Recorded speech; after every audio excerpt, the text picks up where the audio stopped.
Vas-y. Premier cas, on va se retrouver avec un schéma hydraulique où vous avez chauffage seul, sans chaudière, gaz flux, c'est-à-dire émetteur, plus un appoint élec. D'accord? Et la pompe à chaleur. Pas qu'à point élec. Voilà. Chauffage seul. Un point élec. Chauffage seul. Donc on part ici avec notre MMTC. Donc, le tuyau départ qui va partir donc, sur le ballon, le tuyau retour qui va revenir ici. On va retrouver, selon les tailles, donc le repère 6, la vanne d'équilibrage qui est impérativement nécessaire pour la 20 et la 26. D'accord? Le filtre et la soupape exogène, antigel. Donc si on est avec le produit de literie, c'est-à-dire le produit que l'on vend, on n'en met qu'une. Sinon, attention de bien en mettre deux, hein, on l'a bien dit auparavant. On va tourner en boucle sur notre circulateur et depuis ce ballon, eh bien, on va aller alimenter notre radiateur. Donc on retrouve ici le mode bus qui est raccordé, je dirais, sur notre DMA Control. Sur le DMA Control, on va avoir la sonde extérieure qui va être raccordée. D'accord, on la retrouve ici. Ok. On va bien sûr avoir notre alimentation électrique du DMA Control, comme on aura notre alimentation électrique du groupe extérieur de manière séparée. Et les relais de commande qui viendront sur les résistances électriques pour alimenter les résistances électriques du ballon.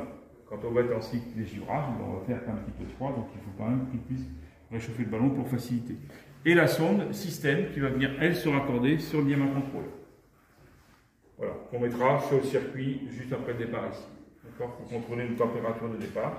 Et après, ben, on va piloter l'ensemble. Donc, le circuit, s'il y a un circuit, un Smart TC qu'on peut piloter pour cette zone-là, on va piloter le circulateur. Voilà ce que notre DMA Control peut faire. Un circuit à partir d'une plaque qui est alimentée sur un ordre sur lequel on peut piloter la plaque. D'accord? Attention, la température des émetteurs radiateurs ne doit pas dépasser 60 degrés. Alors je dirais même plus bas, puisque la 20, on va jusqu'à 60 degrés. La 26, on va jusqu'à 58 degrés. La 33 et la 40, on va jusqu'à 60 degrés. Vous voyez, le 60, si vous avez une 26 kW, on ne pourra pas le tenir. Donc dans ce schéma-là, je dirais le ballon tampon qui est ici, avec les appoints, on ne les fournit pas. D'accord, mais on va vous indiquer les sourcings qui sont chez, entre autres, Thermador, Charot ou La Pesa. Après, ben, il y a peut-être d'autres fournisseurs, mais voilà les trois qui nous viennent. Chez Econégos, en ballon tampon, en général, ça fait des bâtons tampons minimum de 100 litres. Donc là, on retrouve notre DMA Control. Sur le DMA Control, on va pouvoir piloter, on va raccorder, je dirais, toujours sur le bornier bleu qui est ici. Qui est sur le côté de la plaque qui est là, pardon, le GNV plus moins, d'accord. On va venir se raccorder ici le PQ, donc notre bus plané entre la plaque et notre pôle. Ça c'est un bornier qui est ici sur le DMA Control. La sonde de départ, la sonde système qui va se mettre après le ballon de découplage. Et là on aura éventuellement notre sonde extérieure et notre Smart TC, je dirais, pour piloter le réseau, d'accord. Le câble de bornier puissance qui est ici, on va alimenter notre circulateur direct depuis le DMA Control. Donc c'est une sortie alors 4, 5, 6. Hein, et puis on va voir le 11, 12, 14 et 15 comme c'est bien référencé ici pour raccorder, je dirais, nos deux appoints, ballon tampon, étage 1, étage 2. D'accord? Tout simplement.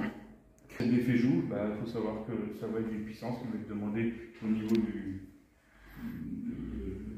de l'abonnement du client. Pour piloter des circuits. Avec le appoint élec, etc.